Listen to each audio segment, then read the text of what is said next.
Hello, I'm Jonathan Hulting-Cohen. I'm an assistant professor of saxophone at the University of Massachusetts Amherst, and I'm really excited to speak with you today and tell you a little bit about our saxophone studio and also a little bit about what it is to play the saxophone.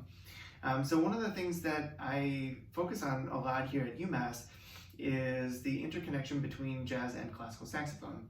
I am a classical saxophonist by trade, and that is really where my heart lies. I'm super interested in the classical repertoire, in developing and commissioning new music, and my students are also involved in commissioning new music.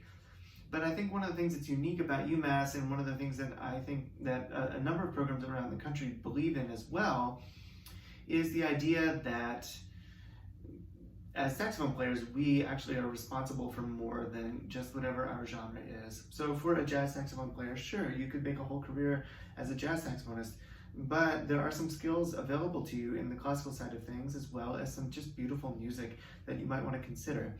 And same for classical saxophonists, to look at jazz and understand what it is to play jazz, and what are the aesthetics involved, what are the ways of knowing involved, what are the ways of creating involved, and how can we, as people that are drawn to classical music, engage more with this very rich art form, as well as the many tools and techniques that have been developed through that art form.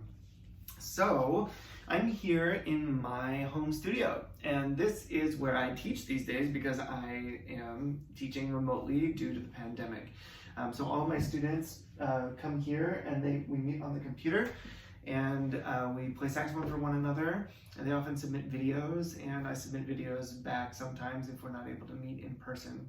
I've been playing a lot of baritone, so that's why that's out, and we do teach baritone and tenor and soprano, but most people play alto. So I wanted to give you a little rundown about what are the three most important things you can do between now and college, if you're interested in coming to college. And these are things that apply whether you want to be a music major, whether you want to be a music minor, or you might actually want to major in something else, but you'd like to play on the side.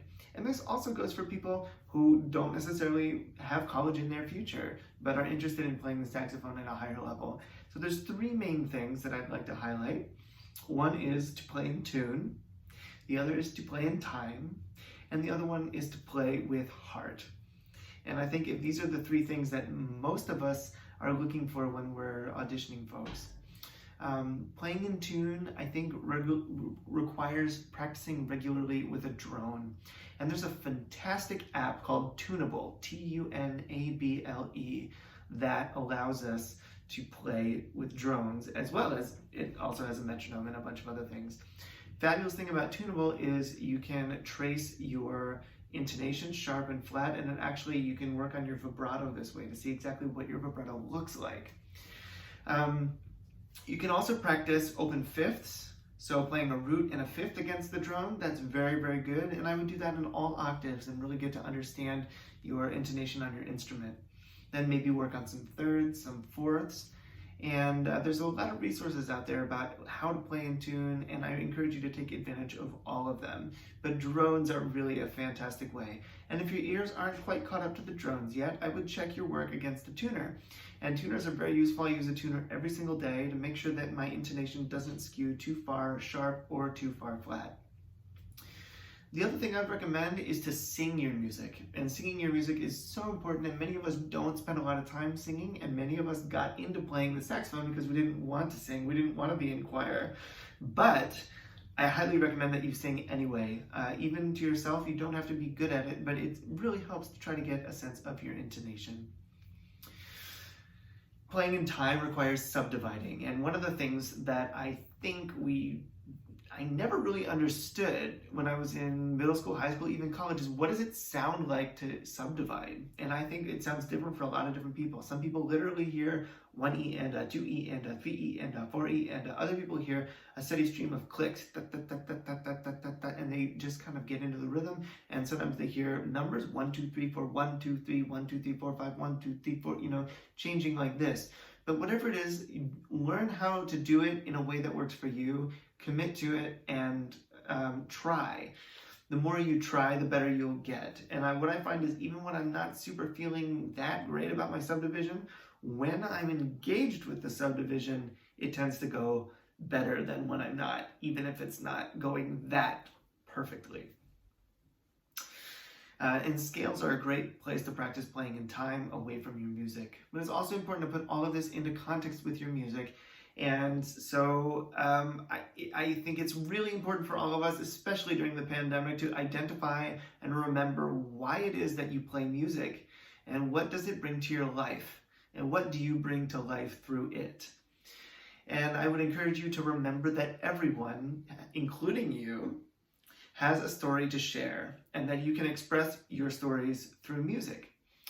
This goes if you're writing the music or if you're interpreting the music. There are a lot of things that we share in common as human beings, and there are a lot of things in which we experience similar events very differently. But all of these different variations are fair game and are beautiful aspects to bring to bear in your music.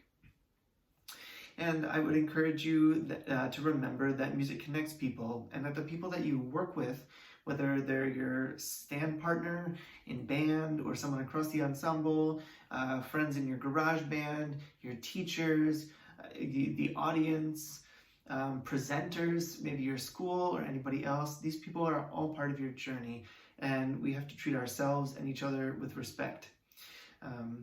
I think this is a really important point that the pandemic has shown me, is the idea that being in this business is really about the people involved. And it's a beautiful, beautiful thing to build relationships with people and get to know people, and always above all to respect ourselves and to respect one another. So that's a little bit about my philosophy. I encourage you to take a look at these things, and feel free to reach out to me if you have any questions whatsoever.